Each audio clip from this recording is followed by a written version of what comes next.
Okay, so Bitcoin update, bakit lumipad si BTC kahapon? Syempre dahil yan sa pagbili ng BlackRock and Fidelity ng Bitcoin o Bitcoin kahapon ng 167 million. And bakit bigla nag-dump din si Ethereum? So dahil dito sa pagbenta nila. So syempre nakita natin na medyo mas malalim ang drop ni Ethereum kahapon pero recovery din kaagad. Okay? So kung papansin nyo dito, gumawa tayo ng panibagong support and resistance. So, ano ba yung support and resistance na ginawa natin? So, etong area na to ang resistance natin. Kung titingnan nyo, napakatibay na resistance nito. No? Multiple, no? Multiple. No? Multiple rejection yung nakikita natin dito. And etong area na to, ang possible na support. So, pwedeng ito mag-bounce to, tapos biglang bumagsak dito hanggang 66 kung rejected yan. Pero kung hindi yan ma-reject, possible, no? Umangat yan hanggang 74. Yan yung nakikita natin dito sa area na to.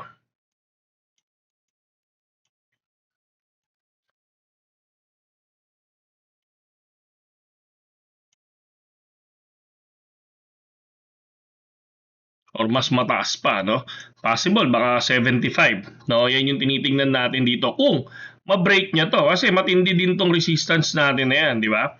So, ito yung nakikita natin kay BTC. Again, kung titingnan naman natin ngayon yung mga war, ito, it seems like Iran has successfully set up a toll booth in the Strait of Hormuz, no? Charging ship for safe transit in Chinese yuan. So, for me kasi nangyayari sa war ngayon, kakaiba na eh. 'Di ba? So, mapapansin natin ako ito lang yung base sa panonood ko ng YouTube, pagbabasa ko sa Twitter, 'di ba? Kumbaga, may nangyari, 'di ba? So, ano yung nangyari? Yung Primorx, ano ba 'yon? Yung Primorx Russia Oil Port, 'di ba? Alam niyo 'yon? Isa 'yun sa pinakamalaking oil export terminal ng Russia, no? Kumbaga dito dumadaan yung mga malalaking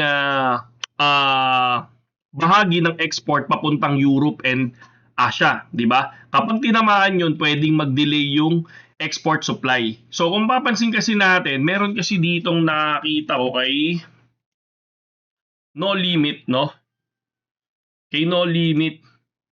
So meron siyang post regarding doon. Ito, Ukraine just hit Russia largest oil port. So ito 'yun. Ito yung sinasabi natin, no? Yan.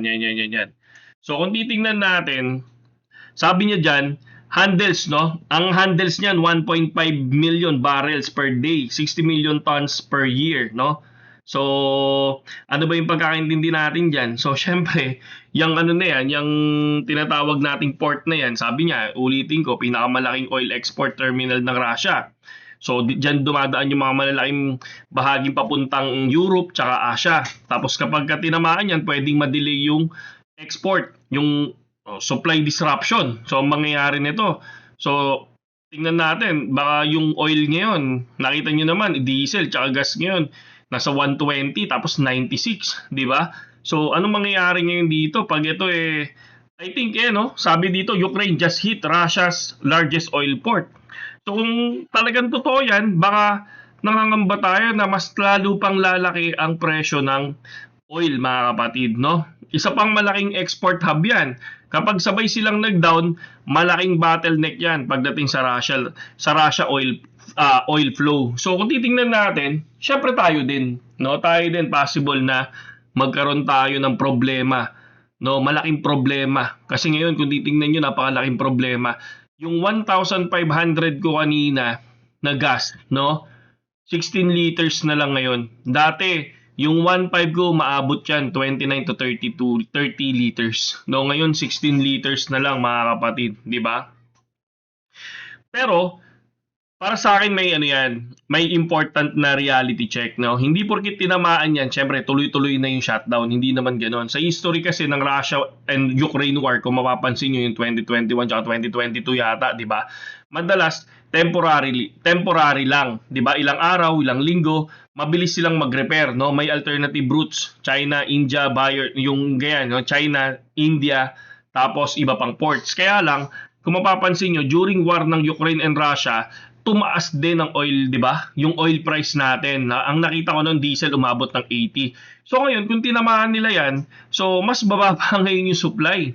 ay mas bababa ngayon yung supply, tama, di ba? Tataas yung demand. Yun yung kasi konti na lang yung oil eh. Ang mangyayari niyan, baka mas tumaas ulit yung oil natin dito, no? So kung titingnan niyo 120.99 baka umabot pa ng 150 yan, 'di ba? Masakit 'yon para sa atin, 'di ba?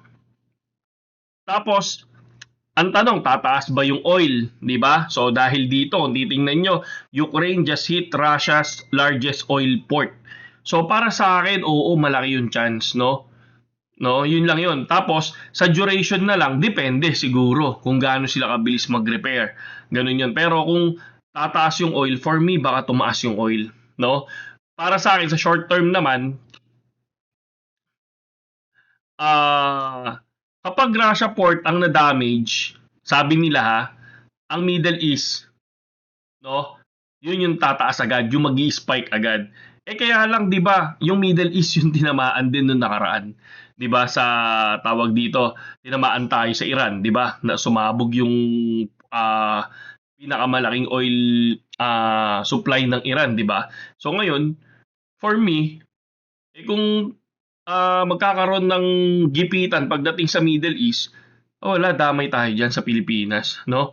So, yan lang ang tingin ko dito. Wag lang sana extreme case, di ba? So, talagang bubulish talaga yung oil na yan. So, kung mapatagal, kung kunyari magkaroon ng long-term shutdown, ako, hirap niyan, mga kapatid, di ba? So, ako naman, para bilang trader, no, pagdating sa BTC, bilang isang trader, no, ang key logic ko dyan, syempre, oil, tataas. Inflation, tataas. 'Di ba? Tama ba? Inflation, tataas. Possible, bearish siya crypto for short term. 'Di ba? So, yung strategy na ginagawa ko, yung sinasabi ko sa group, syempre, wag agad FOMO, no? Hintayin natin yung mga breakouts, yung mga retest, no? Parang ito, yung ginagawa natin kay BTC, di ba? Gumagawa tayo ng support and resistance. Ito yung breakout, no? Kung mapapansin natin, ayan, short, nag-break yo, laglag. 'Di ba ito, titingnan muna natin. Hintayin natin yung breakout, hintayin natin confirmation bago pumasok, bago lumipad.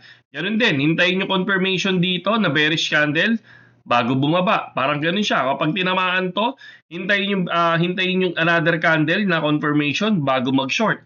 Parang ganun siya. So dapat meron kang strategy talaga, 'di ba?